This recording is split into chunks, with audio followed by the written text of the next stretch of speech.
പ്രിയപ്പെട്ടവരെ, ഇത് ഞങ്ങൾ മസനഗുഡിക്ക് പോയിട്ടുണ്ടായിരുന്നു കഴിഞ്ഞ ദിവസം.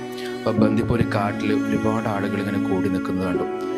അപ്പോൾ നോക്കുന്ന സമയത്താണ് ഒരു മലയാളിയുടെ കേരള രജിസ്ട്രേഷൻ ഒരു വണ്ടി ഇങ്ങനെ അപകടത്തിൽപ്പെട്ടിട്ടാണുള്ളത്. ആളുകളൊക്കെ ഈ കാട്ടിൽ ഇറങ്ങിയിരിക്കുകയാണ്. അപ്പോൾ ഡ്രൈവർക്ക് എന്തെങ്കിലും പറ്റിയോ നോക്കി ചോദിക്കുന്ന സമയത്ത് ഒരാൾ വന്നിട്ട് പറഞ്ഞു, ഡ്രൈവർക്കൊന്നും പറ്റിയിട്ടില്ല, ഞാനാണ് ഡ്രൈവർ എന്ന് പറഞ്ഞു.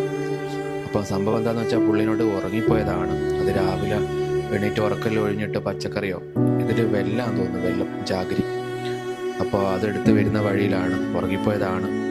അപ്പോൾ ഭാഗ്യം കൊണ്ട് എന്ത് ചെയ്തിട്ടില്ല, ആൾക്കൊന്നും പറ്റിയിട്ടില്ല, വണ്ടിക്ക് ചെറിയ കേടുപാട് പറ്റി. അപ്പോൾ പല ആളുകളോട് ഹെൽപ്പ് ചോദിക്കുന്നുണ്ടായിരുന്നു. മലയാളികൾ മുഴുവൻ അവിടെ ഇറങ്ങിയിട്ട് എന്ത് ചെയ്തിട്ടുണ്ട്, വണ്ടിയിൽ നിന്ന് കയറെടുത്തിട്ട് കെട്ടി വലിക്കേണ്ട പരിപാടിയൊക്കെയാണ്.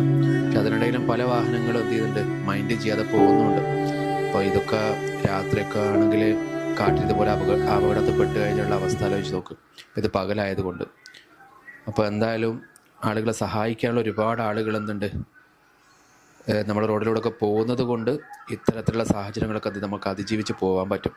എന്നിരുന്നാലും ഒരുപാട് ആളുകൾ എന്ത് ചെയ്തിട്ടുണ്ട്, ഈ ഒരു അപകടം നടന്നിട്ട് മൈൻഡ് ചെയ്യാതെ പോയിട്ടുണ്ട്. ഒരു കയറ് തരുമോ എന്ന് ചോദിച്ചിട്ട് ആ കയറ് പോലും കൊടുക്കാതെ, കയറില്ല തരാൻ പറ്റില്ല എന്ന് പറഞ്ഞിട്ട് മൈൻഡ് ചെയ്യാതെ പോയ ആളുകളും ഉണ്ട്. അപ്പോൾ എന്തായാലും ആൾക്കൊന്നും പറ്റിയിട്ടില്ല എന്നുള്ള വലിയ സമാധാനമാണ്. സേഫായിട്ട് ആ വണ്ടി അവിടെ നിന്ന് നീക്കം ചെയ്തിട്ടുണ്ട്.